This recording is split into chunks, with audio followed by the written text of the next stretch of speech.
Please be seated. Good morning, Ross. Good morning.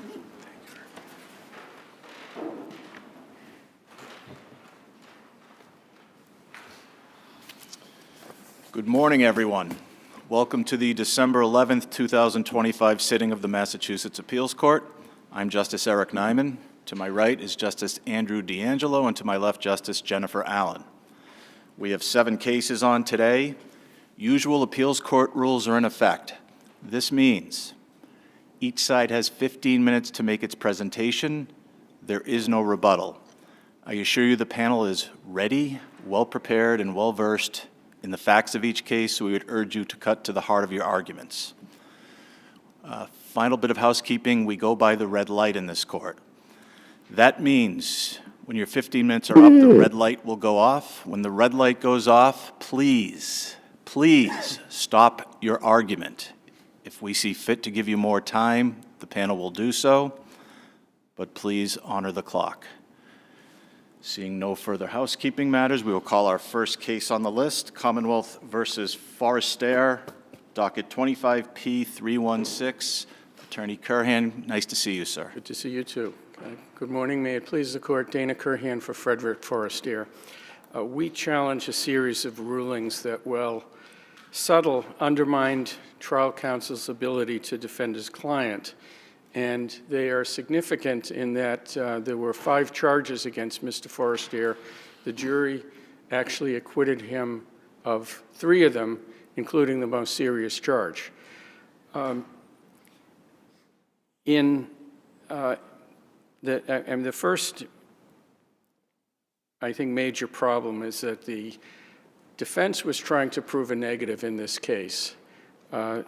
The counsel was trying to show through 5 witnesses that he did not parade the complainant around the building. He did not comment on her, publicly comment on her demeanor. She did not change her demeanor, and she did not start dressing in a manner to cover up more. Of those 5 witnesses, 2 of them were allowed to actually testify to this. 3 of them were pretty much not. Emanuela De Prima, these were objections were sustained to most of these questions.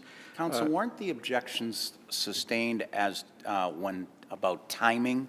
And once defense counsel brought up the issue of the dates, they were allowed to testify that during that time frame they didn't see the alleged victim paraded around? Well, there were questions about timing, but after counsel brought up, to narrow the time period, 3 of these witnesses were still not allowed to testify. The judge sustained several of them on objections on relevance, or that was the prosecutor's objection. And when you look at, so for example, Charles Obremski, who was the deputy superintendent, he was not allowed to testify to any of this, even though he said that he was in the building. He testified that he didn't notice any dramatic changes in the way the complainant dressed, but all other questions he was not allowed to testify to. And, the 2 that were allowed to testify, of the 2, without restriction, one of them was the secretary in the office, who was his niece. So I think if you're trying to show a negative, you're trying to show that this didn't happen, you want people from all over the building who were familiar with her, who could say, we never saw any of this, or I never saw any of this. When you restrict this to 2 of them, and one of them being his niece, you don't really show that. And so that was a real problem here. There were also some issues in restricting cross-examination. I discussed those at length in the brief, and I won't dwell on them here. Let me ask you a question about the first argument. Of the 3 who were restricted, did defense counsel object to that restriction? And I acknowledge it's sort of difficult when you have a judge who's, for lack of a better term, coming down on you a little bit. It's tough to say, well, I object in that context. But you still have to preserve the record. Did defense counsel object in any of those 3 instances? Well, I'm not sure. I don't think he did. I think he just sort of moved on, or he sort of explained himself, but he didn't say, I object. But I think when you are, it is very clear what counsel was trying to do. And when the judge repeatedly sustained objections, I think that was enough to preserve the issue. Okay. So the other thing that happened was the defense counsel gave a closing. And the closing at times is difficult to follow because there are a lot of passages where he is arguing away from the microphone, but the judge essentially gave limiting instructions, and I saw very little wrong with that closing. What was, a couple of times he said he didn't do it.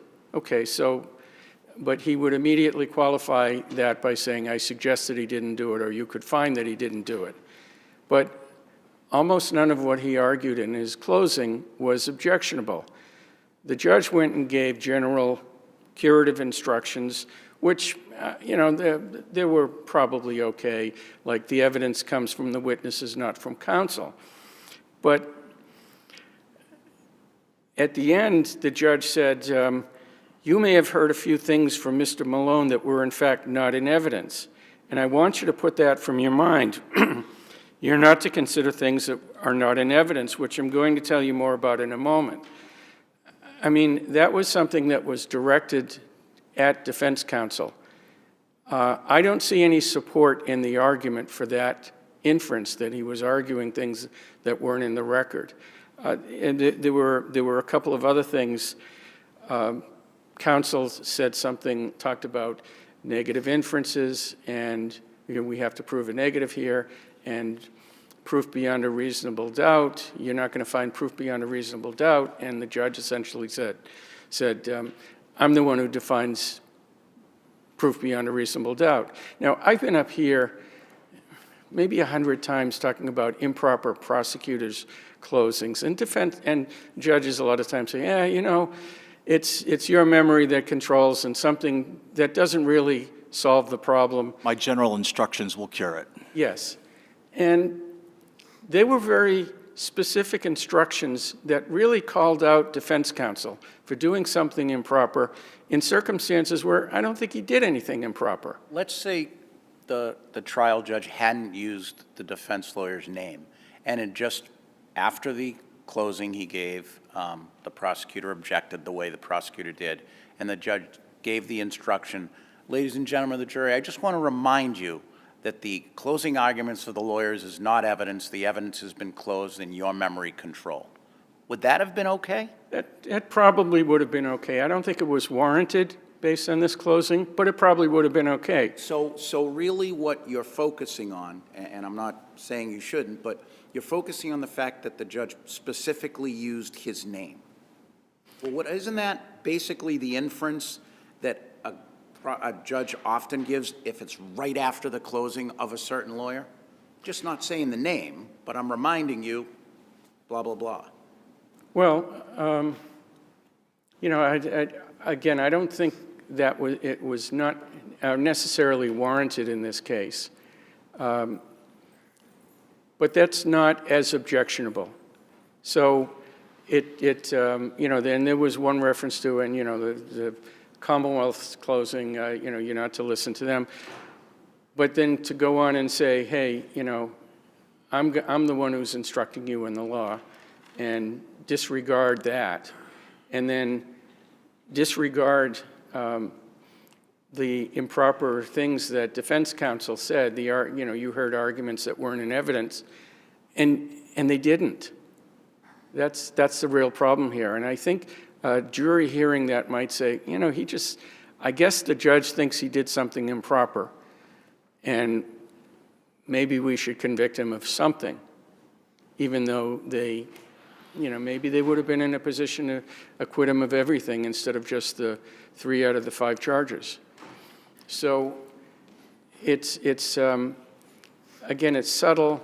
But when you look at the cumulative effect of everything that went on during the course of trial, I think the judge clearly had her thumb on the scale in this case, and the jury may have taken it to heart. We can't say on this record that that this didn't influence the jury. So, And your brother says that this second issue was not preserved, and the standard of review is substantial risk of a miscarriage of justice, vis-a-vis the closing argument, the curative instruction. Do you agree or disagree? I think I probably disagree because in responding to the closing argument, counsel was saying, no, I didn't say that, or that's proper. I think that is the equivalent of an objection. He didn't say, I object to you giving a closing instruction. He said, I didn't do anything wrong. And, there were things like, you said, put yourself in the defendant's shoes. And he said, put yourself in both parties' shoes, which was, you have to listen to everybody and draw inferences. And the judge said, no, you didn't. Yeah, I was wondering about that. I know it's improper to say put yourself in the victim's shoes or put yourself in my client's shoes. Why shouldn't it be equally improper argument to say put yourself in their shoes? I thought that basically we weren't supposed to do that when we're acting as jurors. Well, the part about putting yourself in the victim's shoes, that's usually followed up by, she had to come in here and testify about all the terrible things that happened to her. And that's not fair. I don't think that's what defense counsel intended. I think he was saying, they both came in and they told a story, and you have to listen to, I think that's, as to the complainant, I think that's an argument as to her bias. It probably could have been articulated a little differently, but it was, she came in here and she had financial problems, and she admitted them, and she's just after money here. Put yourself in her shoes for that. Put yourself in his shoes, because he's in there and he's now got to prove a negative inferences. So I think that's all he meant, and I don't think it was the traditional vouching for somebody or have sympathy toward one or the other. So that's really our position. Seeing no further questions, thank you. Well briefed, well argued. Thank you. We'll now hear from the Commonwealth. Good morning, Your Honors. May it please the Court. Ryan Rawl from Middlesex on behalf of the Commonwealth. And I first just want to thank you for accommodating my scheduling request to go first. I'm sure Justice Rooney also appreciates that at the Superior Court. In this case, the defendant's conviction should be affirmed. And as the defense argues, I think somewhat creatively, that there are a series of subtle decisions made by the judge. If you actually bear down and look at the facts of those decisions, first of all, they do not reflect a bias, which is kind of suggested in the defendant's brief. Before you move on, is this issue preserved for appeal or not? There are many aspects of this that are not preserved. I think that the vast majority of the issues are a substantial risk of a miscarriage of justice standard. So with respect to issue one, which is, there are two aspects as I understand it. One are whether or not the 5 witnesses were allowed to testify essentially to the same thing, and there were limitations on that. And then the second issue is with respect to cross-examination, limits on cross. Which ones are preserved and which ones are not? So I don't think that the witness issues are preserved. I think that it's very clear that he was allowed to call every single witness he was allowed to call. There was back and forth objections that were very specific, as I note in my brief. They have to do with the timing to determine whether it's relevant. They have to do with the characterization. There were several questions where the question was attempting to characterize either the behavior of the victim or About the parading her around, isn't that exactly the same language that the prosecutor used on the direct examination of the victim? right, and they were allowed to ask that. I think it's a little confusing at points because there's no time frame for a lot of the questions, and when you bear down, counsel was able to ask in the relevant time frame, did you see them paraded around? What about, counsel pointed out Mr. Ostremski, and it's at transcript 3-79. The question is, and during that time period, you never saw Ms. Forrester parading her, Mr. Forrester parading her around. Objection, sustained. And then later on, he tries to get back into it again, and it appears as if the judge, and this is on page 80, says she's sustaining it because it was asked and answered. And it was never answered because the objection was sustained. So what was improper about that question? So I think, again, the court wanted specific timeframes in the first question, just saying during the time frame, it may have been confusing to the judge as to the specific time frame. I would point out that pretty much every time that he asked a question that was too vague as to what time frame he was referring to, the objection was sustained. The court wanted it very clear what time frame we were talking about this potential parading. And so I think the confusion may have been the first question. Let me ask you about that, and I get what the trial judge was trying to do, but the time frame that was only relevant in this case was the time frame that the victim testified to. So, I mean, what other time frame are we talking about? The victim testified that the defendant paraded her around, and that was part of the, I guess, MO or whatever of what he was doing. So what time frame is necessary to, on I think the the defense court, question? so I think that's a valid pushback a little bit there. I think the court's discretion here was to say, I want people to testify about the timeframes in which they're attempting to impeach the victim's testimony. So I want there to be testimony. If you suggest she never was paraded around at any point, that's not, she didn't say she was never paraded around at any point. So I do think the court has discretion to limit it to the time frame. I would say that I don't think it's preserved the issues because I don't think that counsel raised an objection to how the back and forth questioning go and asking to go beyond the time frame. What's clear is that he keeps just making the same mistake, that the court has told him how he wants the questions asked, and when he asks them correctly, it works. And I can understand why that may be frustrating for a litigant, but that doesn't preserve that you were prevented from presenting a defense. On the issue of the restriction of cross-examination, I also, well, in particular, I don't think the bank loan issue is preserved. And I think if you read that section of the transcript, it's clear that the original objection sustained because the court has no idea with an offer of proof as to what he's trying to get at. He then gives a description. He's then allowed to ask the questions that are relevant to bias related to the bank loan issue.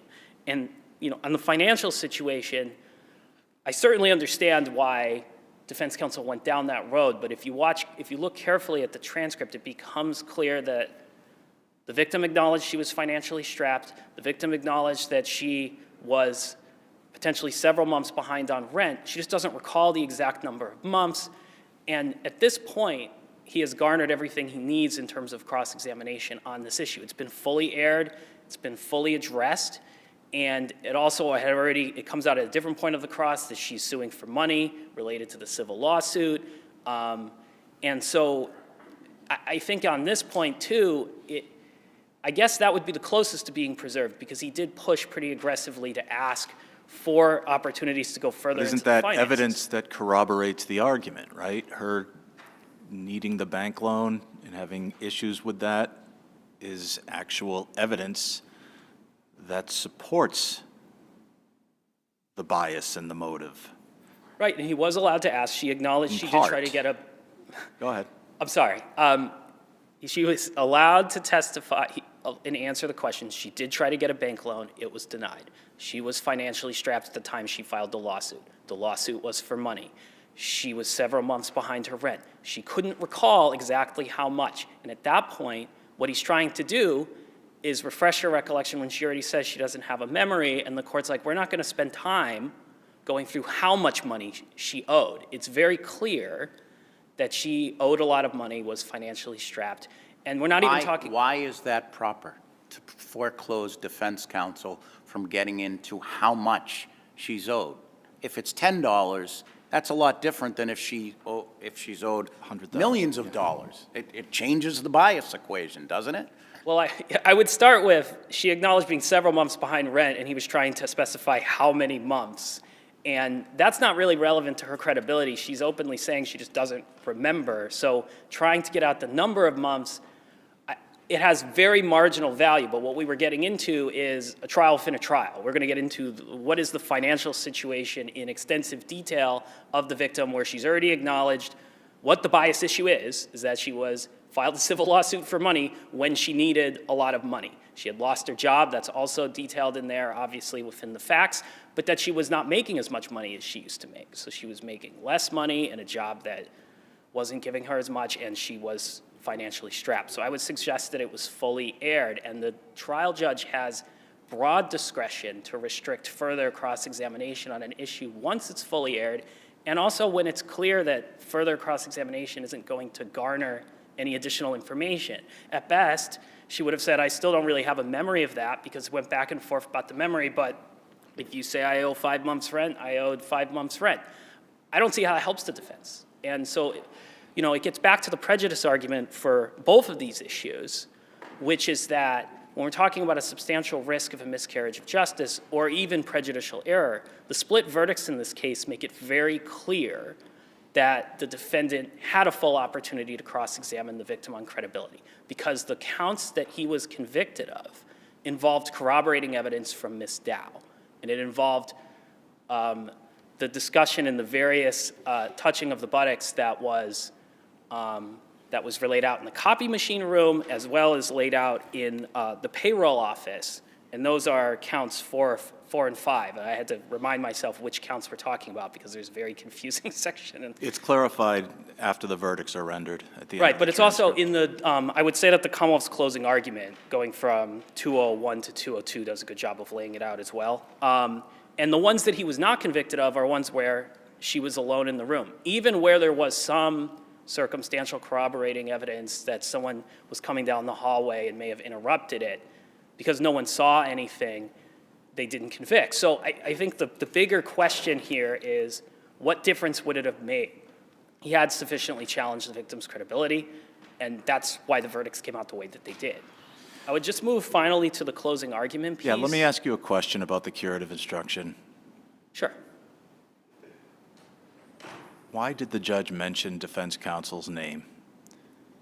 It seems to me that the exact same objective gets accomplished if you omit defense counsel's name and just give an appropriate instruction that says anything you may have heard from counsel as to what the law is or not, specifically with respect to reasonable doubt, is something you need to take from me. Same thing farther down the transcript. You may have heard a few things from defense counsel. Why not just say you may have heard a few things from counsel that were in fact not in evidence? I want you to put that from your mind. Referencing defense counsel singles it out in a way that can prejudice a defendant. Why is that necessary? So I somewhat... The answer is it's not, but go ahead. I don't think it's necessary to say a certain person's name, but I think that it doesn't really matter from a practical effect. Why I say that is, this is right after the defense counsel's closing, after an extensive sidebar conversation where the jury's watching what's going on, and the court's then going to come out and give a curative instruction about some of the arguments that defense counsel makes. Do I think it's better practice not to mention a specific person's name? Really, in general, about instructions? Yes. But I don't think that it makes a difference, because it's clear to the jury who we're referring to as the court. I don't think it is. We assume that juries, or we presume that jurors follow instructions. And if the instruction is what either counsel said is not evidence, what either counsel said about reasonable doubt is not the law, you take the law from me, what either counsel said, if it's not in evidence, disregard it. I mean, so if you don't understand signaling, and I happen to agree with Mr. Curhan in that we hear case after case after case where defense counsel says, look, I asked for a curative instruction, the judge didn't give one. Even where they did, they don't single out one side or the other. Singling out a party about on instructions like this, particularly in closing argument, which is not evidence to begin with, strikes me as problematic. So I disagree to some extent. The case law is also clear that where a prosecutor makes a particularly egregious mistake, or any counsel makes an egregious mistake, that they are targeted, that it says the prosecutor made certain arguments, particularly after the prosecution's closing, because the generalized arguments may not cure the issue. And here, where the curative instruction is being given in between, so it's the defense closing, and then Commonwealth hasn't gone yet for this closing, I understand the court's concern about targeting, and that, and again, I don't think it's best practice to use the name. I don't think that was the intention of the judge in some sort of hostility or animosity. I think it was just a reality of the situation that if I give a curative instruction after the defense is closing, it'll be clear exactly what I'm talking about. But I do think a targeted instruction in this case, as I lay out in my brief, was necessary. What was wrong with the defense lawyer's argument regarding reasonable doubt? So the argument regarding reasonable doubt is an individual statement by itself, I would suggest, was not error. What was going on is it was getting very confusing about what reasonable doubt was. So he gives a very brief sentence about it, and then... He says it's the highest standard known to man or something like that. And then there's some confusion about how he's intermixing reasonable doubt with his client's denials and the difficulty of proving a negative. And I grasp from that it was very confusing as to how reasonable doubt plays into the defendant testifying, how reasonable doubt plays into proving a negative, which the defendant doesn't need to prove. And I still think that's a generic, standardized instruction that couldn't have caused any prejudice anyway, saying I'm the one who's going to instruct on reasonable doubt. And parties are advised to not comment as a general principle on the definition of reasonable doubt. Have you ever seen a defense counsel's closing argument that doesn't mention reasonable doubt? I think the definition, I mean, when I say that the Commonwealth has the burden and they have to prove beyond, but trying to define reasonable doubt is generally discouraged in the case law by both parties. Right, well, unless they're going to, read Russell into the record, it's not really, it's going to be a problem. Yeah, and I think that in terms of looking at it, the most egregious parts of the closing, and I would say both parties are required. I mean, the Mass Guide to Evidence 1113 talks about all parties and what they have to follow as principles in closing arguments.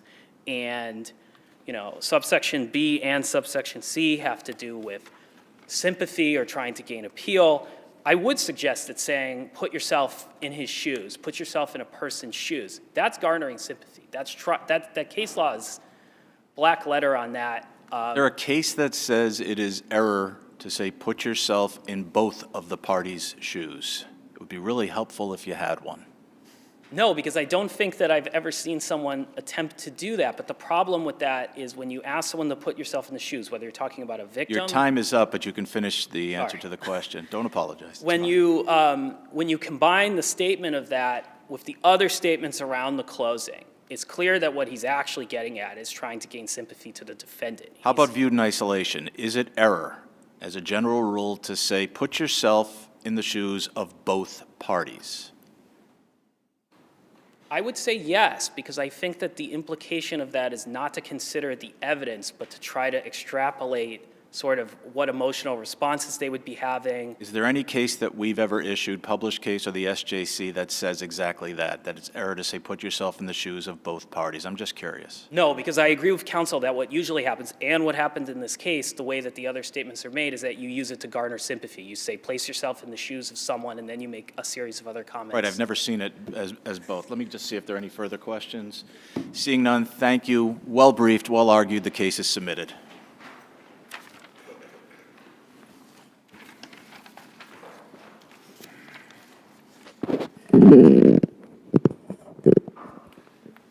Calling our next case on the list, docket 24P1467, Commonwealth v. Vincent.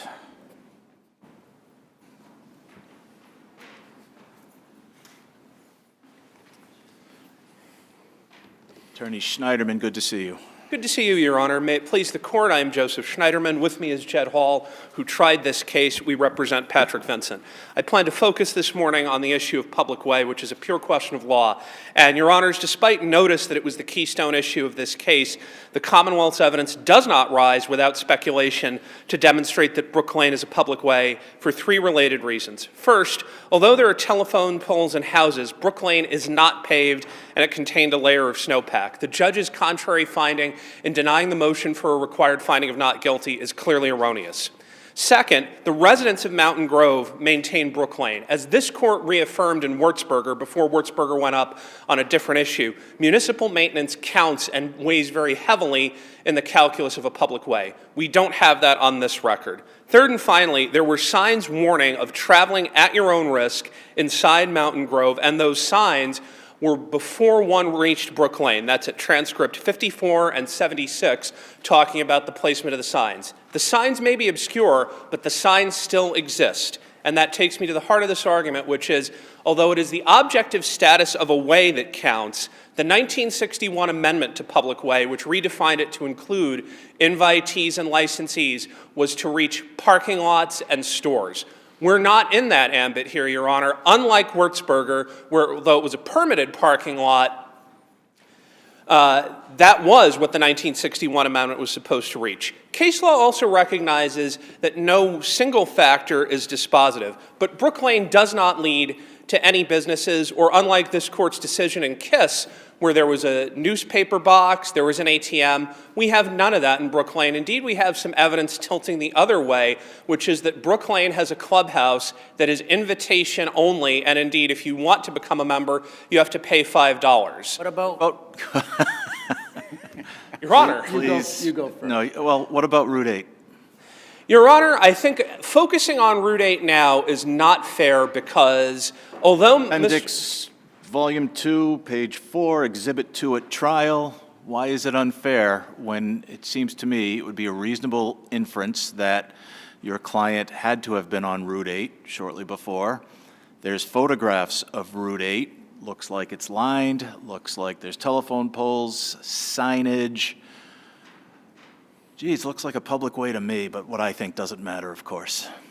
Your Honor, what you do think matters, and actually I'd like to try to clarify that a little bit. So just taking us back to the record, there was no testimony about the characteristics of Route 8. The exhibit which came in through Jessica Girolo's testimony at transcript 36 through 40, talking about what is or does Brook Lane abut Shore Road. It was not directed to the characteristics of it. This court certainly may review the photographs independently, but this court does not get to engage in first-time appellate fact-finding. And I think to rely on Route 8 for the first time on appeal would be to deny Mr. Vincent due process because it is a theory. Your Honor. It's not what was argued. It's what a rational fact-finder could find, viewed in the light most favorable to the Commonwealth. So addressing that standard, why is it insufficient? Your Honor, actually, and it's not articulated in the brief, and I'm happy to follow up in writing, if this court has concerns or doubts about Route 8 as opposed to Brook Lane, Mr. Vincent would still deserve a new trial at least because it's not clear what theory the evidence was sufficient on. The Commonwealth's theory, and I want to be very clear on this, was that Brook Lane was a public way. The Commonwealth opened at transcript 8 saying, our theory and our assumption is that Brook Lane is a public way. The Commonwealth had a chance to do that. There was a motion to dismiss. There's not evidence about that. And the evidence that came in about Route 8, there were 10 references to Route 8, but nobody said, what is the nature of Route 8? Who maintains Route 8? Although there's that photograph, it is not up to this court to reinterpret that photograph for the first time on appeal. It's up to the trial judge. It is. And the trial judge specifically said, I don't want to say in his findings, because he didn't need to make findings, but he said, as testified to, Route 8 is a public way. Access from Route 8 in other public ways is the sole means by which one would gain access to the Grove Association. So he focused in on Route 8 as a public way. He had the picture. Can't we infer based on that statement that he used the picture as some evidence that Route 8 was a public way. Your Honor, everything he said after testimony was correct, but there was no testimony about the nature of Route 8. What we have is Mr. Vincent's statement about grocery shopping in Lee. We don't know anything else about that. We do know that you have to come off of Route 8 to reach Mountain Grove, but we don't have testimony about Route 8, and the Commonwealth could have brought that in very easily with documentary evidence or by asking Officer Courtney, are you familiar with Route 8? Yes, I am. Who maintains Route 8? The town of Beckett, DOT. We don't have that. The judge did not have the foundation of the judge's articulation at transcript 140, and again at addendum 98 is not sound. So there was no testimony about that. There's the photograph, but there's nothing to extrapolate or develop the photograph. And relying on Route 8 would be making it a new theory for the first time on appeal in violation of due process, which courts are not allowed to reaffirm convictions on theories not advanced at trial. The Commonwealth theory was Brook Lane. What about, we'll focus on that for a second. Why doesn't the public have a right of access to Brook Lane, which is the third way to prove public way? Your Honor, the public does not have a general right of access because, first, unlike in other cases, Brook Lane does not directly connect to Route 8. You have to actually go into Mountain Grove to get to Brook Lane. That's in the maps. The only evidence of people who were coming and going to Route 8 are people who themselves would have coming and going to Brook Lane, or people who have a purpose there. And as this court recognized in Stoddard, which I think is one of my best cases on this issue, access, the fact of access alone does not by itself translate into the public having access because the public has to have meaning in the OUI statute. So going back to Your Honor's question about Brook Lane specifically, it's not like KISS where there's something that the public could take advantage of, like an ATM. Yes, there are cars coming back and forth, but a delivery truck would have at least, under this court's decision, under the SJC's decision in Hood, to come and approach, deliver. Someone could come and approach and deliver. And in Stoddard, this court recognized that places that may otherwise be open, one has to acquire the license. What about the woman's testimony, the resident who testified to the effect that people are coming here to look at the houses and see what's for sale or what have you? What about that testimony? Again, Your Honor, I think that would be in the nature of someone who actually has a license. I realize licenses and invitees are a little awkward here because the SJC has moved us away from those definitions 50 years ago. But someone who is approaching, seeking to ask, can I come look at your house, will you let me in? They would have a license, but it's not the general public. What about people who are just driving up and down the street looking to see if there's a house for sale or looking at the neighborhood? They're not an invitee, at least by the evidence in the case, and I don't see them as being a licensee. I beg your pardon, Your Honor? I'm sorry. I don't see evidence that they are an invitee or a licensee. The evidence is they come into the neighborhood and look at the houses. I don't disagree with that, Your Honor, but I think the Strikes me that it doesn't necessarily get the Commonwealth over the hump, but Yes, Your Honor. But it is a factor in the calculus. It is, Your Honor, and actually having heard it that way with Your Honor, I appreciate Your Honor's clarification. It's not enough, takes me back to where I started, without speculation. Although people may be coming and going, literal vehicular access is not enough, and to hold otherwise would be to eliminate the word public, which this court and the SJC have reaffirmed several times must have meaning. And I think in that light, Your Honor, about people who may be coming and going, that is why this case is a bit like Virgilio. Yes, in Virgilio, it was a driveway only to 2 houses, but people who could be looking could still turn in that driveway. People who could be coming and going might turn around. I think that's the key thing, which is the lack of a gate is not there. The question is, does the public realize, or would the public realize, that they should not be here, and particularly where there's a sign saying, no trespass, travel at your own risk, which is reproduced in the record at Volume 3, a member of the public could or would or should have pause. Now, before you run out of time, Sure. I'm very interested in the second issue here, which, frankly, I'm still trying to figure out. Sure. Sure. I've never seen a case where one party argues that this was a plea and the other party argues that this was a trial. So I guess my first question is this. Your claim is that the plea it was a plea and the colloquy was insufficient.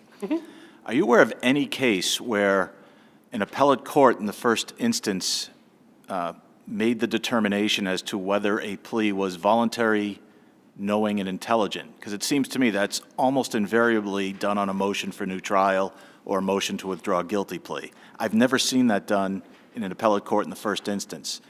Can you cite me a case in which that has been done? Your Honor, not as specifically as Your Honor has articulated it, but this court has done it 3 different times in OUI's subsequent offender proceedings. Zuzik, Orban, and the one in 50 Mass App. It's cited in the brief. I can't remember the defendant's name right now. But this court has nevertheless held that the record was adequate to review whether the rights attendant to a subsequent offender proceeding actually occurred. So I think going a little bit back in Your Honor's question about that, what happened here is that Mr. Vincent had the right to a full-blown trial. The Commonwealth's evidentiary burden is diminished under Chapter 90, Section 24, Sub 4. But if Mr. Vincent wanted to waive that, or if there was some sort of an expedited proceeding that could occur, the judge had to engage with Mr. Vincent and go through all of the rights he would waive. Cut to the chase. Your argument is this was a plea and the colloquy was insufficient as a matter of law. That's your argument. That's exactly right. So let me ask you this question. Are you arguing that this is structural error? I hadn't framed it as structural error, Your Honor, but I think an inadequate plea inherently causes a substantial risk of a miscarriage of justice. Do you have a case that says this is structural error? I do not, Your Honor. Okay. Because if we've never held that the giving of a full colloquy is structural, the failure to give a full colloquy is structural error, then we have to determine whether or not the defendant's plea was knowing, voluntary, and intelligent, correct? I believe so, Your Honor. How do we do that in the first instance? That's up to the trial judge to do. So doesn't that need to be, at a minimum, remanded for the trial judge to make that determination? Actually, Your Honor, I want to just take a step back. I apologize. I might have jumped a little bit in Your Honor's question. My point is not that it was not knowing, voluntary, and intelligent. My point is that it is a woefully inadequate colloquy because Mr. Vincent was not fully aware of all of the rights that he was doing. How do we know he wasn't fully aware? Because the judge had an obligation to ask him those questions, and the judge didn't. Every So motion. because the judge didn't ask the questions, you're saying it wasn't intelligent. In all the cases that Justice Neyman is talking about, that's flushed out first in a motion for new trial. Here you're asking us to jump to that because of the lack of questioning. I am, Your Honor, and that goes to actually how under Section 11A, which is written in mandatory language, the judge has to, a subsequent offender proceeding has to be treated as an independent proceeding, and there is no reference to jumping straight from being complained of as a subsequent offender to sentence, and that's the problem. So let's talk about jumping. Wasn't it jumping at the suggestion of defense counsel? Defense counsel makes a comment to the trial judge. He wants to move right to sentencing. That's jumping. That's pretty good jumping. She invited it. It is jumping, Your Honor, about saying he wants to be under sentence, but as this court recognized in one of the cases, I don't remember which one, there were 4 in a row, they're cited in Part 3 of my brief, defense counsel cannot vicariously waive that. It's up to the court to engage with Mr. Vincent, and the problem here is that the court did not do that. The court asked him, do you want to be under sentence? Do you want to waive a jury trial? And though they heard the anticipated evidence, there was none of the other things that went with a valid colloquy, and I think the record is adequate on that because it was fleshed out. And yes, appreciating that it may be an invited error, because the defendant is not aware of everything, it causes a substantial risk of a miscarriage of justice. I see the yellow light is on. Unless the court has further questions, I ask that you reverse. I do. Trial Honor. transcript, page 166, 167. What did defense counsel mean when he said, my client is, quote, prepared to admit he's the same person and forego any other hearing as to that particular set of issues, Judge? Your Honor, I think that admission, again, it takes us halfway there, but it doesn't resolve the judge's role. The problem here was on the judge, not on counsel, especially if this court meant that, may I finish? Thank you. Absolutely. Thank you. Especially if this court meant what it said in past case law, that counsel cannot vicariously waive this. What is your best case for the proposition that an insufficient colloquy, standing alone, an insufficient plea colloquy, standing alone, mandates vacating of a plea? Again, without a further determination that the plea was not knowing, voluntary, and intelligent. Your Honor, not as articulated with a plea, but in stipulated evidence trials, Commonwealth versus Montero in 75 Mass App stands for the proposition that if you do not have all the valid stipulations, the remedy is a new trial. So what you're asking us to do here is to remand for another second or subsequent trial where the Commonwealth already has the certified copies of conviction and everything else, and they've already stipulated or admitted, they haven't admitted it, they've stipulated that this is the same guy? I am, Your Honor, because the stipulations require the involvement of the defendant personally. Okay. Anything further? Nope. Thank you, counsel. Much appreciated. Thank you, Your Honor. We'll hear from the Commonwealth.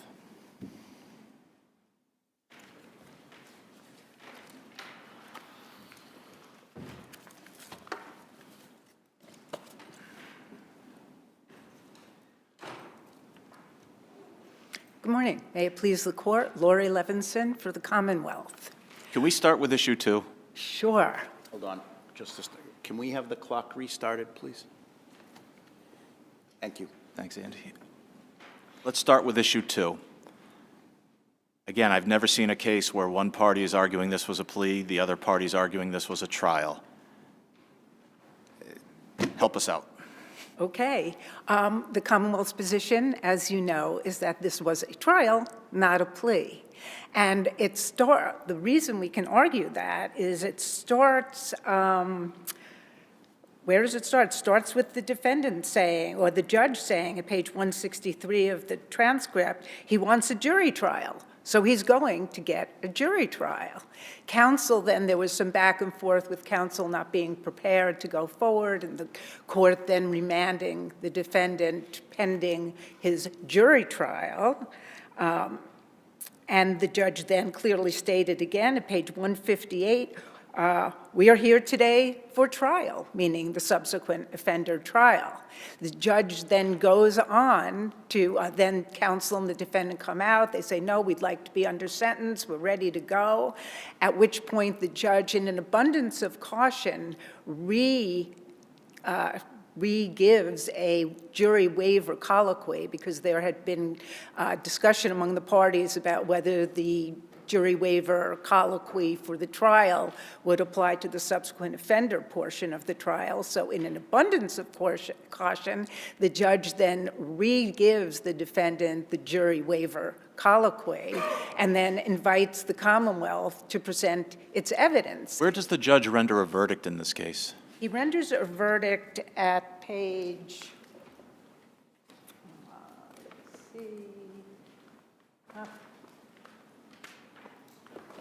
You actually asked the Commonwealth, after the Commonwealth recites a portion of the facts, Commonwealth, do you move for sentencing? I don't see a... And he does, Your Honor, go on to render a verdict, and I think that's part of my... After sentencing? No, before he imposed sentence, but after the presentation of evidence, he renders a verdict, and then he says... I am satisfied, this is RA, sorry, this is the transcript, page 172. That's it, yep. He says, could I see his Corey? So that sounds like a sentencing action. And if I didn't indicate earlier, I'm satisfied that there was I didn't put it on the record after Attorney Rose read into the record that she would intend to prove to establish it was a third offense. I find there was a sufficient factual basis for that allegation. Sufficient factual basis strikes me as plea language. Doesn't strike me as a verdict. I understand, Your Honor. This was a confusing proceeding. I think that the judge got a little bit lost in the weeds. I think the parties were all a little bit lost in the weeds, but it's So certainly... why wouldn't this be better suited for a remand on a motion for new trial or a motion to withdraw a plea to go back before the judge, and we could have, Attorney Hall could submit an affidavit, perhaps there'd be an evidentiary hearing, I'm sure exactly what everyone wants to hear, and the judge can tell us what happened here. That was the Commonwealth's first thought, that, this was a strange place to raise this without having already filed a motion for a new trial with affidavits from the defendant and plea counsel as to what they believe this procedure was all about. But we are here, and I think that one of the biggest things for this court to keep in mind is that where we have unpreserved error here, the defendant has to show that there's a substantial risk of a miscarriage of justice. Well, let's talk about that for a second, because Okay. you're calling it a trial. So we have some rules when it comes to trial under the rules of criminal procedure. One of them is a closing argument. You can waive openings. I've never seen a closing argument being waived without giving anybody a right. So here the prosecutor says, and this is page 169, would you like me to submit these, meaning the evidence that was just discussed? Sure, you can put them in. You can put them in the record. We'll take them and put them in the file. All right, Commonwealth, do you move for sentencing? I think we jumped a few steps there, didn't we? Yes, we definitely jumped So- steps. So if it's a trial, the judge took away the defendant's right to present evidence, to testify, and to give a closing argument, because he says, do you move for sentencing? Prosecutor, I do, Your Honor, yes. All right, I'll hear you with regard to your recommendation for sentencing. Now, let's just hypothetically say, at that point, the judge goes, oops, I forgot a few things. Or the defendant objects and says, Judge, wait a second, I have a right to present evidence in closing. Don't you think that would be a little prejudicial when the judge has already made a determination the defendant's guilty?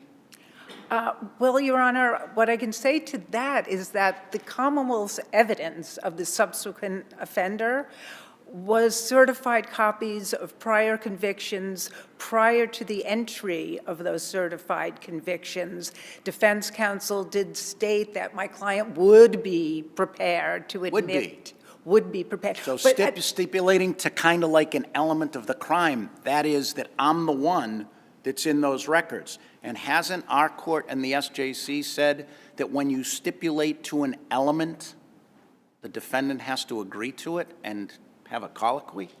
Well, in this, again, the Commonwealth concedes that this was a much less than perfect and a confusing proceeding. But again, we come down to what is the substantial risk of a miscarriage of justice from this? Before you get there, we need to determine what this actually was. So would you agree that the docket is usually what we look to see, at least it's prima facie evidence of what happened in the court? Would you agree with that? Yes.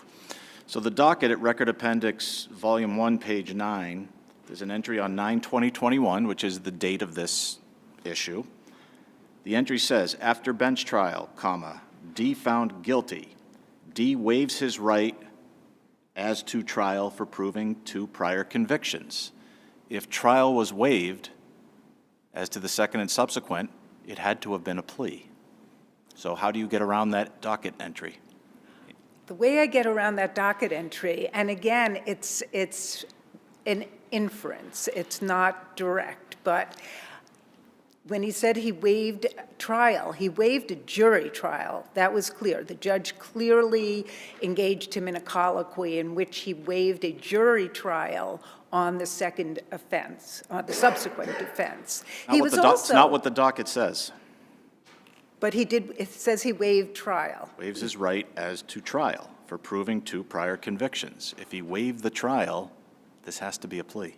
But again, the defendant never offered a plea. Defense counsel never stated, my client wishes to enter a plea of guilty. The defendant was never asked if he's guilty, if he's pleading guilty because he is guilty and for no other reason. There was no guilty plea colloquy. So do you acknowledge that if we found that this was a plea, it was inherently deficient and should automatically be a motion for new trial as to the subsequent offense?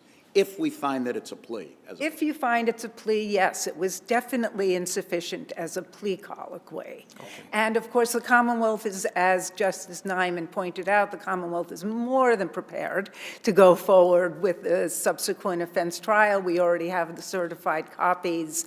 So we get, takes me back again to the substantial risk of a miscarriage of justice. Okay, so we're back to the question I wanted to ask you. If it's a trial, the way this happened, whether it's confusing or not, where there's no opportunity for the defendant to basically do anything, is that a structural error on a trial where you jump right to he's guilty?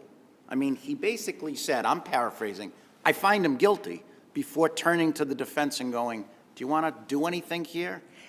In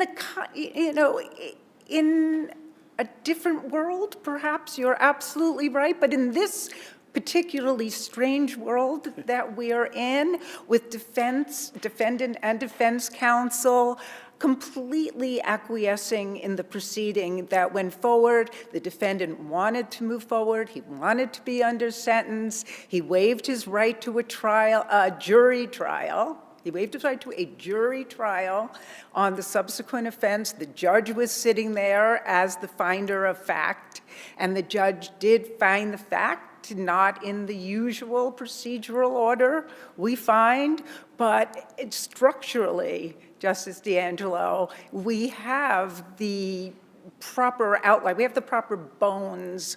The flesh may not have been particularly proper in this case. Well, that would be a nice segue to the public way issue. Okay. The Commonwealth clearly was arguing that, and I forget the name of the road on which, Brook Lane? yes, that Brook Lane was public way. So how did you satisfy the Lalumiere standard? Well, as we know, it's the objective appearance, and it's whether the public would believe, based on objective factors, that the road was open to the public. And we have so many indicia that it was open to the public. First, at none of the entrances to the association off of Route 8 were there any no trespassing, not open to the public type of signs. There's also, which I think the Commonwealth thinks is one of the most important indicia that it was open to the public, is the fact that the public was invited to pay $5 a year to become a member of this club, to drive on the association roads, to get to the clubhouse, and to enjoy the benefits of their $5 a year to be able to drink at that clubhouse. There are stop signs, slow children signs. Is there a speed limit sign? There's speed limit signs, and also, interestingly, one of the Commonwealth exhibits shows a tree with all the homeowners' names nailed into it, pointing in different directions. That's not for the homeowners who know where their house is. That's for guests, invitees, who are coming into the association roads. UPS truck. Excuse me? Or the UPS truck. Or the UPS truck? The UPS truck, you would agree, that's not really the public. That is a person who has the right to go there for a specific purpose. So that's an invitee. And the law provides that a public way is a way upon which the public has access as an invitee. Well, now aren't we turning every way into a public way if we say that? So if you have a private way, even with a gate, but the UPS driver can get through because they have to make deliveries, you're saying that fits under the statute? Oh, well, no, Your Honor, that's completely different. But here there is no gate. Anyone can just meander on in. And as Ms. Girolo, the 30-year homeowner there, testified, more and more and more people are driving around the association. Officer Courtney, within whose jurisdiction this association is, said he would never arrest someone for trespassing on that property. He didn't view it as a private way. And in fact, Officer Courtney, whose jurisdiction this is in, said he was never even aware of that one little no trespass sign. And the homeowner who had been there for 30 years wasn't aware of the no trespass sign. And again, interestingly, the defendant was arguing that there was no testimony. There was no evidence in the form of testimony that this was a public way or that Route 8 was a public way.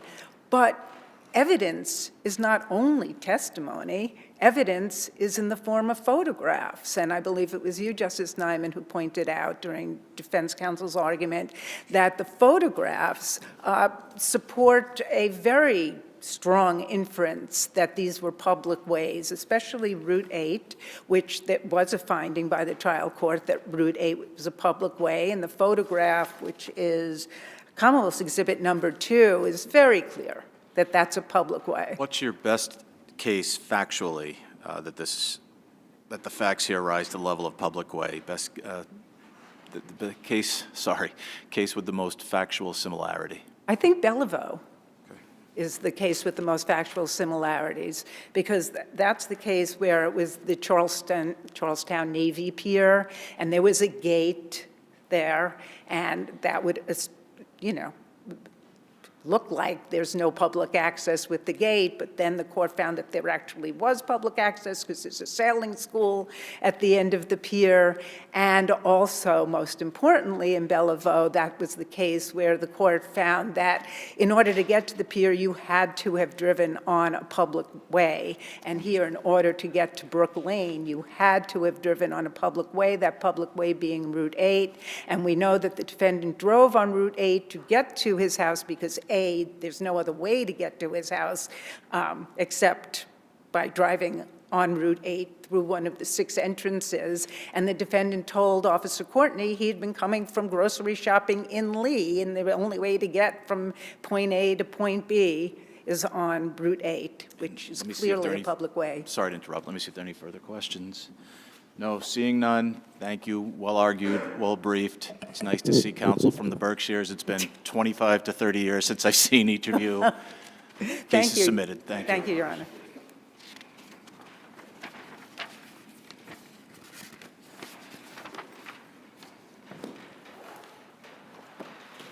Calling our next case, docket 25P299.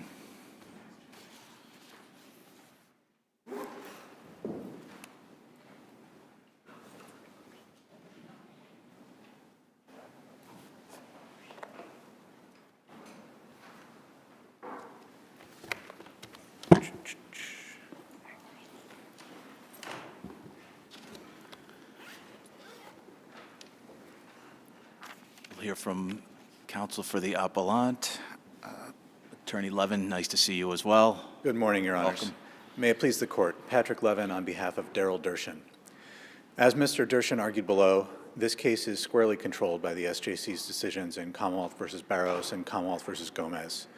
What we have here is a tip from a confidential informant with no attempt to show that the informant is reliable. The tip is merely that the defendant is in possession of a gun. There is no corroboration of any non-obvious detail of the tip prior to the stop. The law is that you can't stop someone just for having a gun because that's not a crime. You need Suppose some we reason. disagree with you on that non-obvious corroboration argument. 6:15, the police get a tip. You have black male, estimated age 22, not just wearing all white, wearing a white jumpsuit, riding a bicycle in the area of Mario's restaurant, and 11 minutes later, the officers see black male, young man, white jumpsuit, entering Mario's. There's 2 bikes right there. There's not much foot traffic.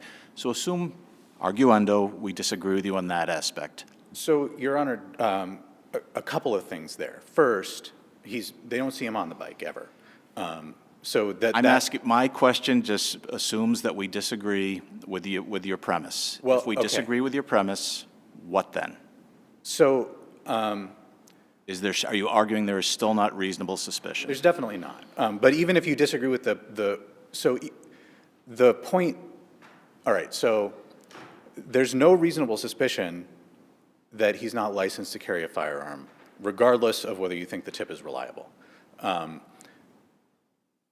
The stop is made before Officer Walsh recognizes him. And the Commonwealth concedes that in their brief. Right, and it's very clear both in the body cam video and in the testimony. So the why concession well is, supported. in preview of coming attractions for the Commonwealth, but why is or is not someone at, I think it's at 6:15 a.m., showing a gun to some people in the parking lot behind a bank. Why is that significant or insignificant in this context? Well, it doesn't show anything except that he has the gun. And so there's no reason to think that he doesn't have a license to carry it. And that's what you need to stop him. And this is the fact pattern is identical to Barros, where the facts in Barros are he's in a public place, he takes the gun out of his waistband, shows it to a group of people that he's with. That's exactly what we have here. And it's arguably stronger than Morales in your favor. I think it's quite a bit stronger than Morales, where you have the waving the gun around aspect. So, you know, there just is there's no fact to suggest that he's not licensed to carry the firearm. And that's, you know, you can't stop someone without that fact.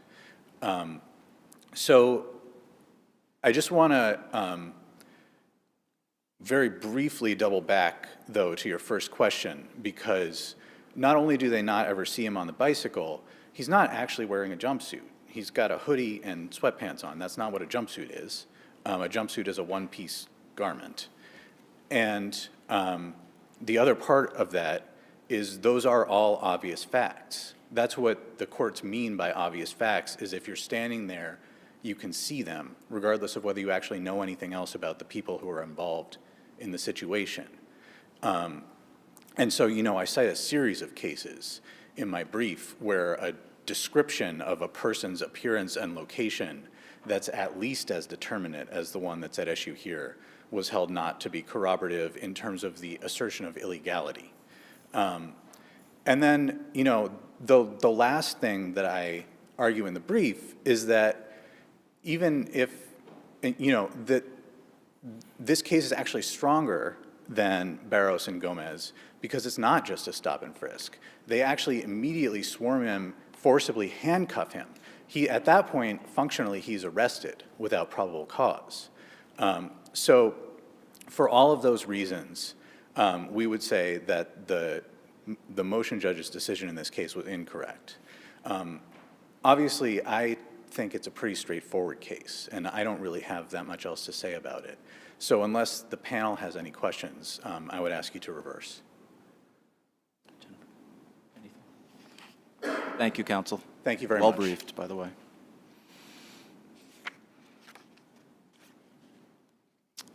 Attorney Hartley, nice to see you. Thank you. Good morning, Your Honors. May it please the Court, Brooke Hartley for the Commonwealth. So here's the question. Why does showing a gun to someone behind a bank, I know it's early in the morning, but how is that indicia that a person is not licensed? And give us a case or authority that says so. Yes, so first, I'd like to just acknowledge that this is a difficult case for the Commonwealth on 2 points. One being the limitations that the Commonwealth was able to put in at the hearing regarding the federal agent who received the tip, and two, being Your Honor's question, the reasonable suspicion of criminal activity to justify the stop. And I can jump right to that point. I am familiar with Gomez, Alvarado, Couture, all the cases defendant cites, and they certainly support his arguments that reasonable suspicion of criminal activity there wasn't criminal activity to justify the stop. But I would argue that this case is a little bit different. And as this court and the Supreme Judicial Court have held many times, the touchstone of the Fourth Amendment and Article 14 is reasonableness. Now, the Commonwealth agrees that the stop occurred when Officer Askins physically put his hands on the defendant in Mario's. I would point Your Honors to the body cam. When less than 10 seconds later, Officer Walsh enters and recognizes the defendant as someone that does not possess a license to carry. Yeah, it seems like reasonable suspicion shouldn't really turn on something like, almost like a game of tag, but it does. The seizure, our analysis begins at the moment of seizure, and the seizure occurred before Walsh recognized him as someone who was unlicensed. I acknowledge that, and I do think that the factual, it's obviously a case-specific, fact-oriented analysis, and I think that these facts at least should give the court pause. I say 10 seconds, it's actually probably even less than 10 seconds. 10 seconds I'm counting from when Walsh can be seen on Askins' body camera. It could be 3 seconds. Does it really matter? I think it does. A case that says so. So again, a very fact-specific analysis. I acknowledge this is an uphill battle for the Commonwealth, and I don't have a case right on point here. I think the case I would point your honors to that I think is most supportive and talks about reasonableness is Terry v. Ohio, which talks about really about reasonableness and balancing the need between search and seizure against the invasion of privacy of an individual. Sounds a lot like you're echoing the dissent in Morales. Yes, I think the dissent, I think Let's assume for a second that we can't follow the dissent.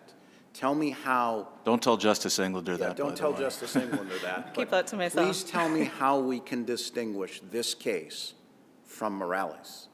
So this case from, well, first of all, I think the tip is a little bit different here. This is not a truly anonymous tip. The FBI agent testified that the phone call was from a person that he knew. Now, I recognize, as defense counsel points out in his reply brief, that there is a distinction between a citizen informant and confidential informants. But I think the question addressed in Costa and Monha regarding whether a caller believes he or she is anonymous is still relevant. The premise there is that when a caller believes he or she is anonymous, the risk. I wanted to ask about that because I find that interesting. In the situation where someone could be recognized by the police when they call is different where the police are refusing to tell the court who it is, right? Absolutely, and that's the distinction between a citizen informant and a confidential informant that we have in this case. I don't want to call this person a confidential informant because I don't know what that means in the context of this case because the federal agents refused to give any information whatsoever. So the only thing we're left with is the person supposedly knows who it is. Yes, this But is a known. if they're refusing to provide any information, how can the court credit that? I know who it is, but I'm not going to tell you.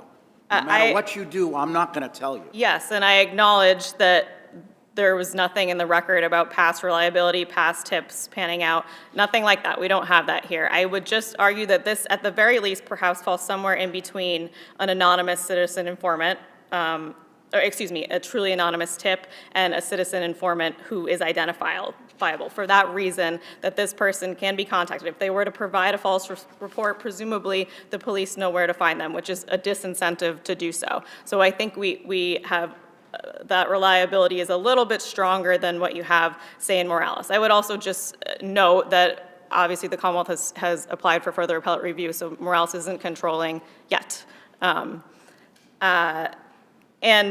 I again, this is a difficult case, and I do think it is important to point out that Gomez and Alvarado also talk about the threat to someone's well-being and public safety justifying a search without showing reliability. And now I understand they talk about a bomb threat. That's not what we have here. But I think the fact that the defendant is seen matching the description in an extremely confined space, a public restaurant, does at least color the analysis, especially once you know that he doesn't have a license to carry. And I again acknowledge the stop happens before Walsh comes in, but the pat frisk happens after.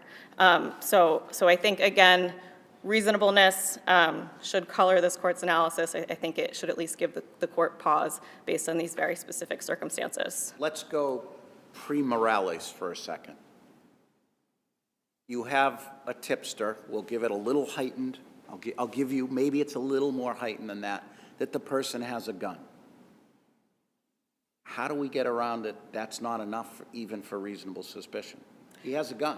He showed it to people, not even waving it around. Again, yeah. We'll talk about pre-Morales. So Yeah. how do we get around that? So I acknowledge having a gun is not criminal. The cases are very clear. I think we need that little edge, and we need the court to consider the very, very close time frame within which Officer Walsh comes in after. I also think... But I guess that's where I'm missing the connection here.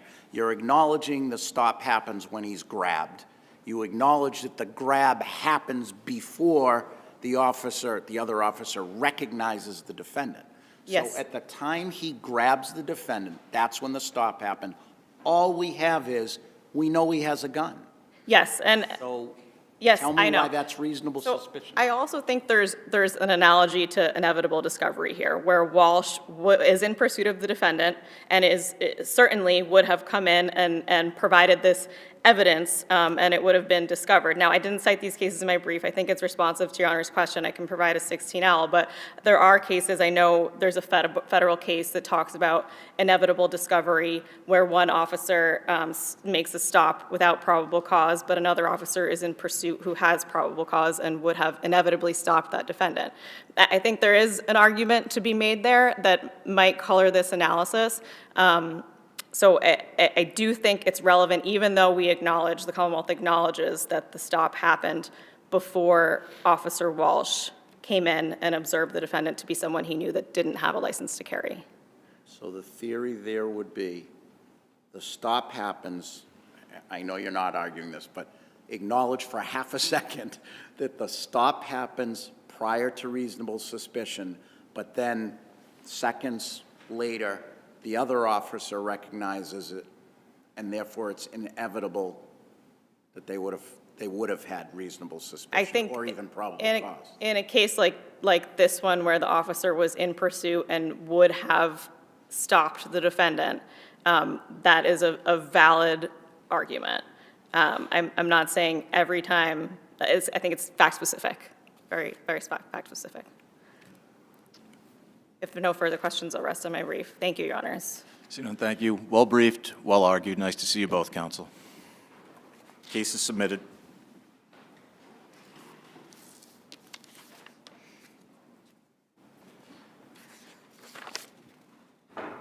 Calling our fourth case on the list, docket 25P46, Petersen v. Crystal Clear Sewer and Drain.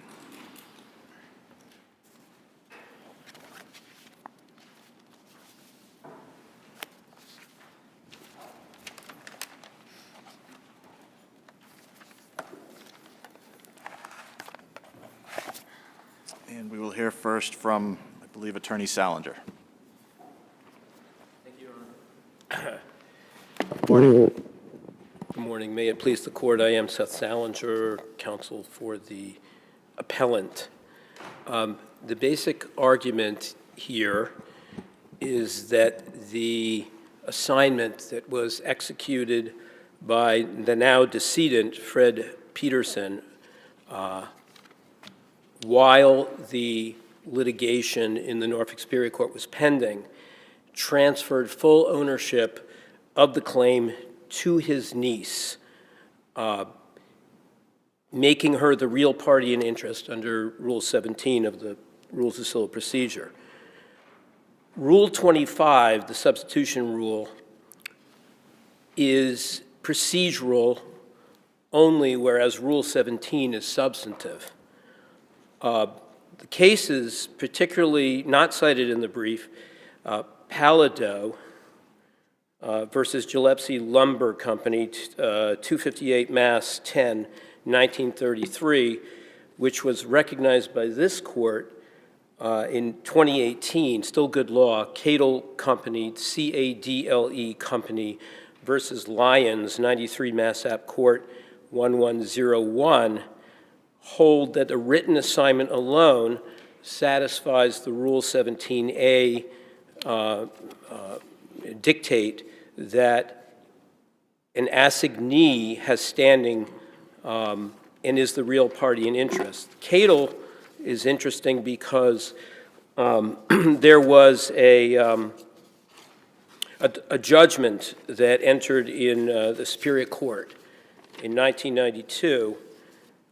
It was assigned in writing from a prior plaintiff to a series of assignees, ending with the Cadle Company. And Cadle sued on the judgment. Lyons, who was the debtor, the judgment debtor in that case, contended that the Cadle Company was not the proper party because the Superior Court had previously denied substitution. Cadle sued to enforce the judgment. Lyons moved to dismiss. The trial court denied dismissal. Summary judgment was entered, and this court affirmed. The principle here is that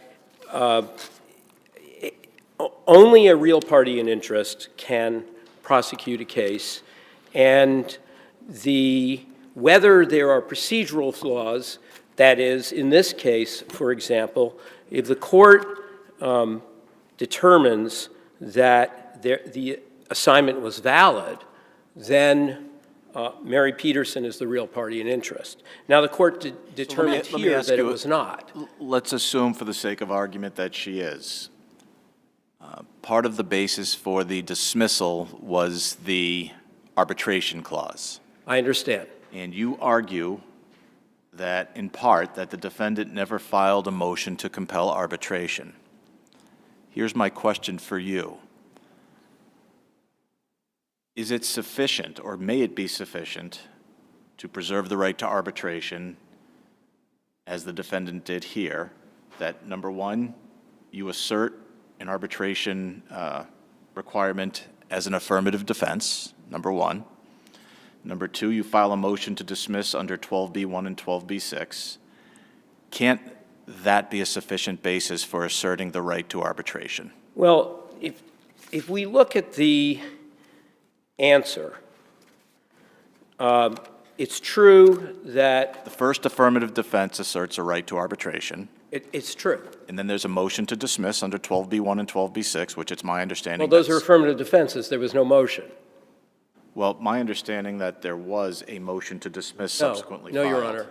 I have that wrong. The defendants never filed a memorandum of law in motion. support of defendant's cross motion to dismiss. Well, that came much later. I understand that. Here's my point. I understand there was no motion to compel arbitration, Correct. but it was raised in the first instance as an affirmative defense, and there was a cross motion to dismiss under 12b1 and 12b6, which the judge ultimately allowed, correct? And my question is that, Judge allowed the cross motion to dismiss. so my question for you is, are those steps that I just articulated sufficient to preserve the arbitration right? First of all, I'm not I think sure the that answer is yes, but I'm curious as to your view on Well, that. I'm not sure that the court allowed the motion to dismiss on the basis of the arbitration. But the defendants litigated this case, demanded a jury, sort of participated in discovery but ignored discovery requests, were subject to an order to compel, ignored the order to compel, which meant that essentially they were in contempt of court. Then they put the company into bankruptcy. The bankruptcy lasted for 2 years. I understand the facts Okay, and the well, procedure. then there was an amended complaint. Understood? The amended complaint, there was no motion filed when the amended complaint was filed. In other words, they had 2 bites at the apple to seek to compel or to seek to dismiss. They didn't. They litigated. They didn't file a motion to dismiss until the court denied Mary Petersen's motion to substitute. My argument is that they willingly, for a long period of time, not that there's much on this docket, but willingly participated in the litigation in the court and availed themselves of the jurisdiction of the court. I understand that your position. My question is a little different. My question is whether the steps the defendant took here, moving to dismiss under 12b1 and 12b6, partially on the basis that they're entitled to arbitration, combined with having raised the right to arbitration as an affirmative defense, may be sufficient to preserve the right to arbitration. In other words, can you still get there? Can they still get there without filing a motion to compel arbitration? It's The possible. steps they take, are they procedurally sufficient to preserve the right to arbitration? It's possible, Your Honor, but I would point the But so court- you agree with that, but you're arguing that here, under these facts, where they delayed for 3 years and partly litigated the case, they weren't entitled to it. Well, yes, that and something else. Okay. I would point the court to the affidavit of Mary Petersen, which is, I believe, attached to the supplemental brief in support of the motion to substitute. I believe it's at appendix number 135. 135. Paragraphs 3 and 4 of this affidavit, Mary Petersen writes, "A dispute arose between my uncle and Wall," that is the defendant Chad Wall, because, among other things, my uncle accused Wall of misusing company funds and refusing to share any books and records, including financial accounts of the company. Paragraph 4, I sent numerous letters and made several phone calls to Wall and hired an arbitration lawyer schedule, it says, as required by the company's operating agreement. Paragraph 5, other than an in-person 2011 meeting, Wall never responded to these requests. During this meeting, Wall was clear that he was not interested in arbitration or any settlement of any kind. This is an uncontroverted affidavit. So that's in 2011? Well, the affidavit is dated. In when the affidavit is, but Yes. you're talking about events back in Yeah, 2011. the affiant says that during a meeting in 2011. Right, so when was the complaint filed? I believe the complaint was filed in 2022? 2021. So you're arguing that a statement made in or around 2011 where someone purportedly said, I'm not interested in arbitration, waives, forever precludes them from asserting arbitration, especially to a complaint brought 10 years later? Yes. What's your authority for that? There were only two parties to this lawsuit, Mr. Petersen and Mr. Wall. They obviously had a long and contentious history.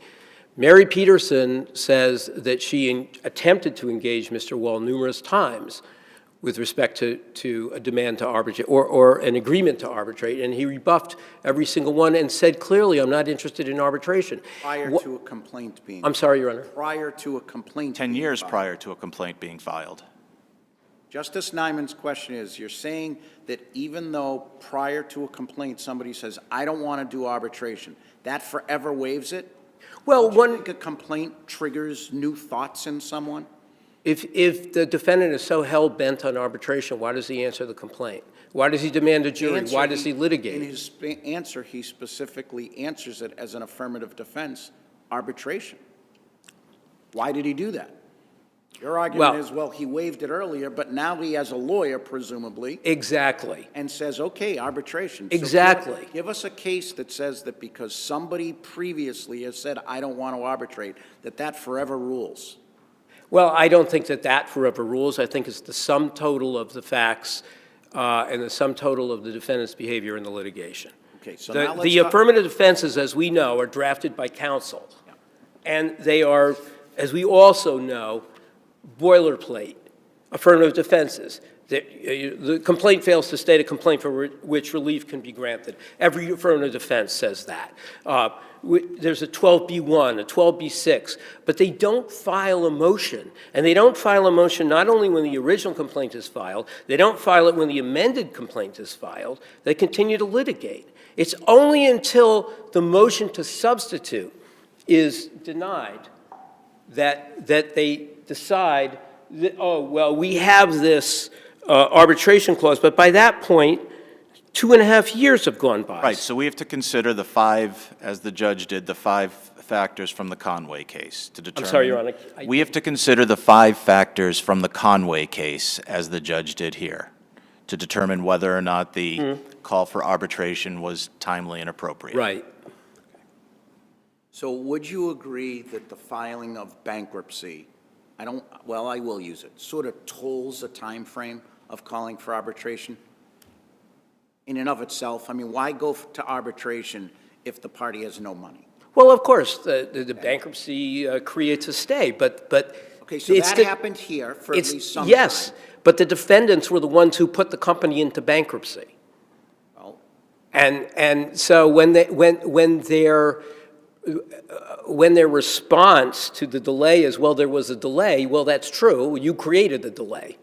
You litigated. If you know that there's an arbitration clause and you know that you're going to argue that the court has no jurisdiction, why do you drag the plaintiff through the process? Only to file for bankruptcy, then to come out of bankruptcy and continue to litigate. so it's Isn't that kinda like prejudicial to the So plaintiff? it's kind of like an unclean hands. I'm sorry. Well, yes. Clean hands. Yes. I would say it's inequitable conduct. Absolutely. I want to address, I know I only have a couple of minutes left. I want to address a couple of points that my, Can you address, please, why the estate is not the real party in interest? sorry, Your Honor. Why the estate, the PR, why is not the real party in interest, or the estate of Frederick is not the real, because even under the power of attorney or under the assignment, it's just as to the claim or to prosecute the claim. Like what at the end of the day, she didn't receive the interest in the company. She's not going to receive. I'm sorry, Your Honor, I'm having a hard time hearing you. Can you address why the PR, the representative, is not the real party in interest? The representative. The estate, Frederick's estate. Mary Petersen. Yes. What is your question? Why they are not the true party in interest? Why is she not? The estate. Why the isn't estate is not? Oh, the estate?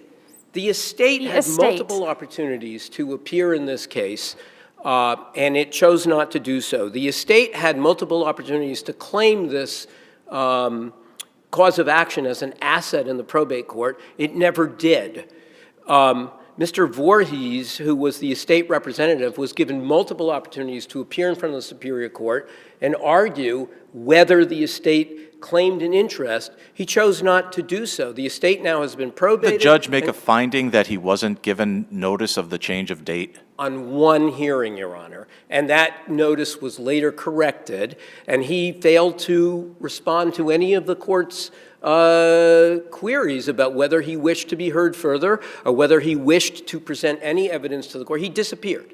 I actually had multiple emails with Mr. Voorhees, and he never responded to any of them.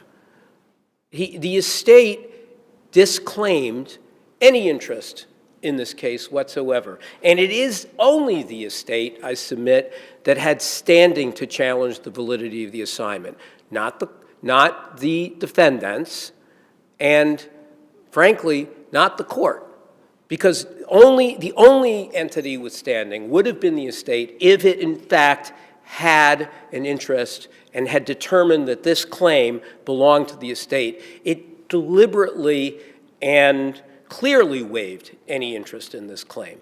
That leaves Mary Petersen as the real party in interest. The court's failure to substitute, I submit, was reversible error because the case cannot proceed without a real party in interest. One other thing,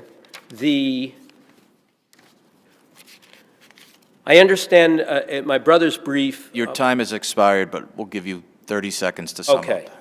I just want to point the court to Appendix 63, which is defendant's opposition to Mary Petersen's motion to substitute. And this is from the defense counsel, writes, Mary Petersen, the niece of the plaintiff Frederick Petersen, originally belatedly filed this complaint. It says Mary Petersen filed this complaint on the plaintiff's behalf on April 27, 2020, styled Frederick Petersen, plaintiff against Chad and the LLC, despite the fact that Fred claims that he was purportedly harmed by the defendant's breach of the operating agreement or failure to act, which plaintiff had complained about since November of 2011. Mary, acting by and under a limited power... I said I'd give you 30 seconds. You've taken a Your Honor. minute. The point is that the defendants and the appellees have known all along who the appellant is. And they so state in their papers. Thank you, Your Honor. Thank you very much. Thank you, counsel. And Attorney Daniels.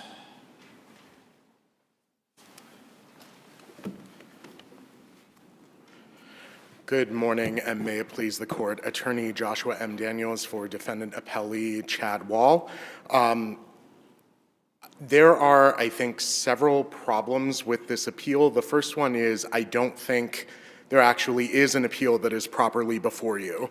And second, even if we somehow get over that particular important procedural problem, I think on the merits, you still shouldn't find any abuse of discretion here, which is the standard for both issues, I think, as the other side acknowledges in their opening brief. First, denying Mary substitution here under Massachusetts Rule of Civil Procedure 25C was permissible, even if she is the real party in interest. That's what 25C expressly provides, is that substitution is not required even when there has been a change in the real party in interest. And second, in any event, dismissal was proper because the defendant's limited activity in the Superior Court didn't waive or forfeit the right to arbitration. I'd like to focus first on the notice of appeal, which we haven't talked about much yet. And so there was only one notice of appeal that was ever filed here. It's found in my supplemental record appendix. It's the only thing in there. And what the body of the notice of appeal says is, as required by Rule 3C1A Romanet I of the Rules of Appellate Procedure, they have to designate who the appealing parties are. And the only thing they say about that is the plaintiff in the above captioned action hereby appeals the August 25th, 2024 judgment. The plaintiff in the above captioned action, quote unquote, as the caption itself says, only ever was Frederick.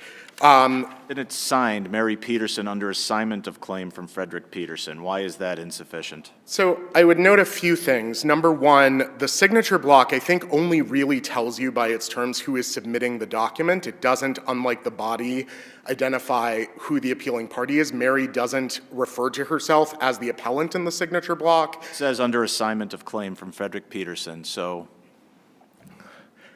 I mean,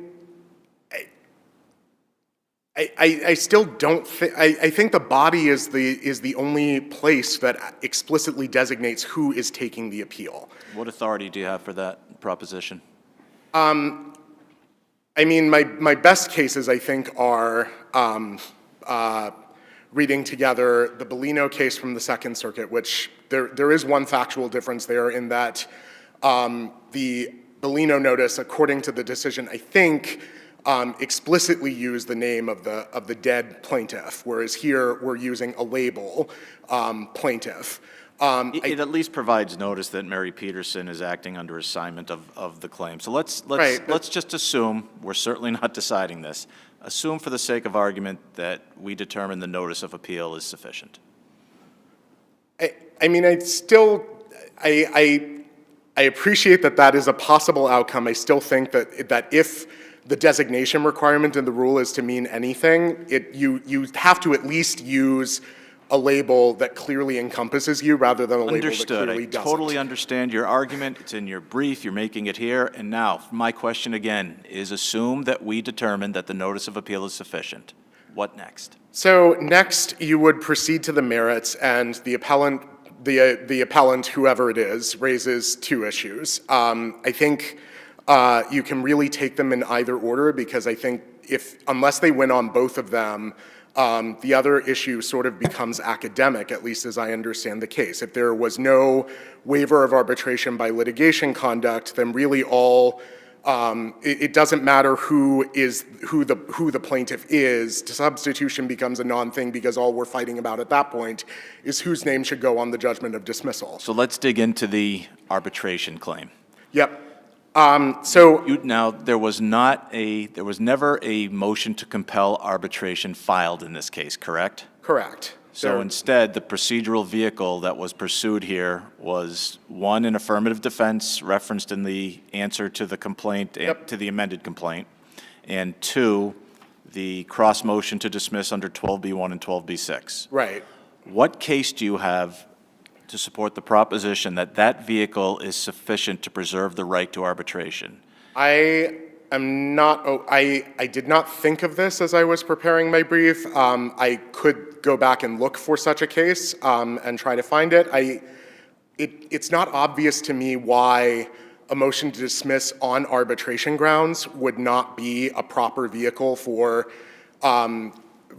bringing that defense forward. And right. The reason I ask, though, is typically we see a motion to compel arbitration brought. I'm just, and again, perhaps that's just my lack of exposure to this particular issue, but I've never seen it done strictly this way. So that's why I'm asking the question. I I'm wondering if appreciate there's it. case law that supports your argument. As I said, I can go back and look for one and perhaps file a 16L/22C letter after argument with what I find. I think in terms of what I hear from the other side is an argument that we waived arbitration as a defense, and I don't think that's true either in terms of the rules of civil procedure and in terms of whether it was adequately presented in the first place, and I don't think it's true in terms of waiver by litigation conduct, which is the thrust of their argument. In terms of the rules of civil procedure themselves, contrary to their position, I don't think it has to be raised. I don't think their position seems to be that you can't assert it in the answer, it has to be done by motion, and if you don't assert it by motion, which we did, just later than perhaps would have been ideal. More on that later. I think that goes more to the waiver by litigation conduct argument. But I mean, in terms of how to present defenses, Rule 12B covers that, and what it says is, at the option of the pleader, you can assert the defense either by putting it in a responsive pleading or by motion, at the option of the pleader. And what Rule 12H essentially says is, it's not waived unless you failed to do either one of those things. And here we did both. The only question is, did we do the motion too late, essentially? As you, Justice Neyman, mentioned, there are a number of factors that are considered. I think they come from the federal FAA cases by way of the Supreme Judicial Court's decision in Home Gas. And looking at those factors and looking at the docket, I don't see how this case meets any but one of them. I think the only factor they fairly have in their column is delay in pressing their demand for arbitration, because there was a 3-year gap between when the defense was asserted by answer and when the defense was brought forward by motion, putting aside the propriety of the particular motion. But during that, but I think this court and the federal courts are both very clear, and this is true even after the Supreme Court's decision in Morgan, which has revised some of this FAA law, which does apply to this case, as I mentioned in my brief in a footnote, because we are talking about an arbitration agreement involving an out-of-state investor. So it is within the FAA. But I think the case law, both from this court in Carpenter versus Pomerantz and from the federal courts in cases like Hokoroka, from the First Circuit, in the Flores versus NFL case, which I think was SDNY, that delay alone, even a substantial delay, in Pomerantz it was more than 6 years, more than twice the amount of delay at issue in this case. Delay alone does not... Do you think that it matters who propounded the discovery when we look at what discovery action was taken? I think it does matter because, as Justice Kagan's opinion for the court in Morgan makes clear, normally when you're looking at waiver, you're looking at the conduct of the party who is asserting the right that the other side is claiming that they waived. And the argument is essentially you took action that was inconsistent with your right to arbitration. So I think viewed from that lens, the only conduct that is relevant is the defendant's conduct in what they did in court. And was that inconsistent with their claimed right to arbitration? I don't think the fact that the plaintiff sought discovery and got an order, and then it seems to have fallen by the wayside for reasons that are not entirely clear to me in the record. I wasn't involved in the case at that point.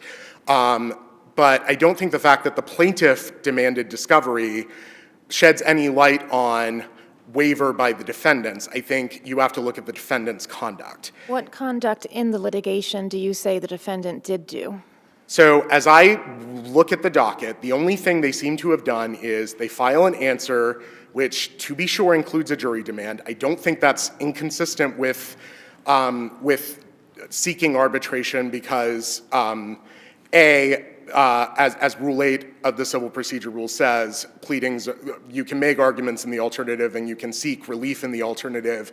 I think most defendants who file an answer include a jury demand, including when the defendant, as is not uncommon, really does not want a jury trial. Like if you ask them what they really want to happen, it's usually that the case be dismissed before trial.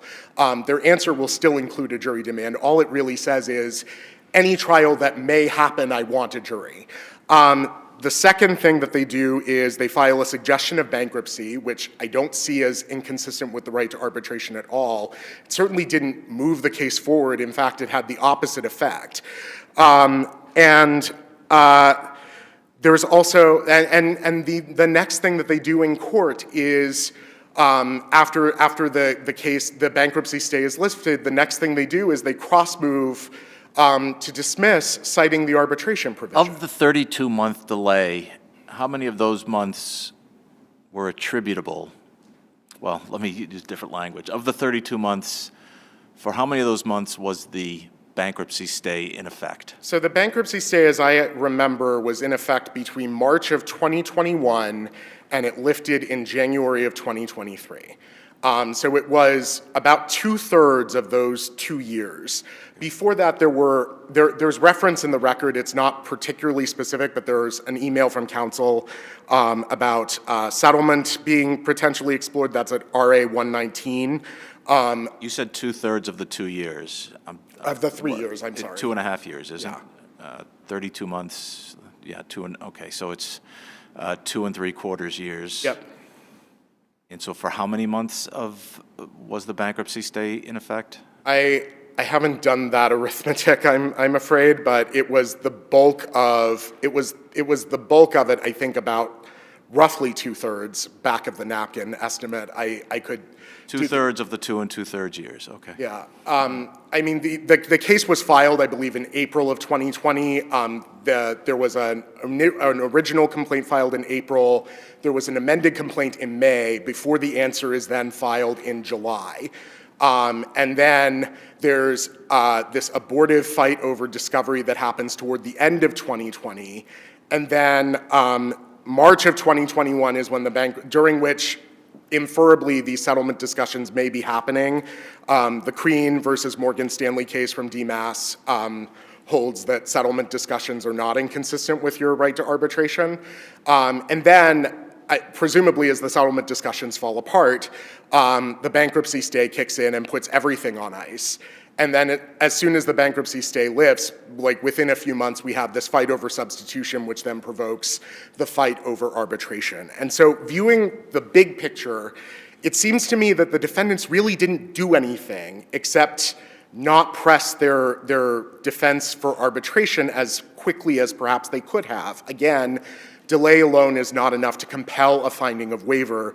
I don't think this case bears any resemblance to the main cases that my friend on the other side is relying on, most of which involve someone, the person claiming the right to arbitrate, as the SJC said in Home Gas, testing the water before taking a swim, where they choose the judicial, they litigate in the judicial forum quite actively, and then when it's becoming pretty clear that they're losing, they then decide to move to a different forum. Home Gas is a clear example of that. They demanded arbitration only after they lost a 2-week special master trial. In Trenwick, they made the demand again after a 2-week bench trial, which probably didn't go very well, I think we can infer. In Navieros, they made the demand 2 days before trial. The AIG case, the AIIC versus Robert Suffer GmbH case is a personal jurisdiction case, but the analysis is somewhat analogous in that, like, they're doing active discovery, they're taking depositions. Here, no depositions appear to have ever been scheduled, no discovery appears to have ever happened. Right. The defendants the docket never speaks seek, for itself. The defendants never seek affirmative relief, they never file counterclaims. And so I think that there's no abuse of discretion in finding, in declining to find a waiver of the right to arbitration. I will do my homework for you, Justice Neyman, and see what I find. But unless you have other questions, I thank you, and we'd ask you either to dismiss the appeal or to affirm. Thank you. Well argued by both counsel. The case is submitted. Thank you. Thank you, Your Honor. We're going to take a 10-minute recess.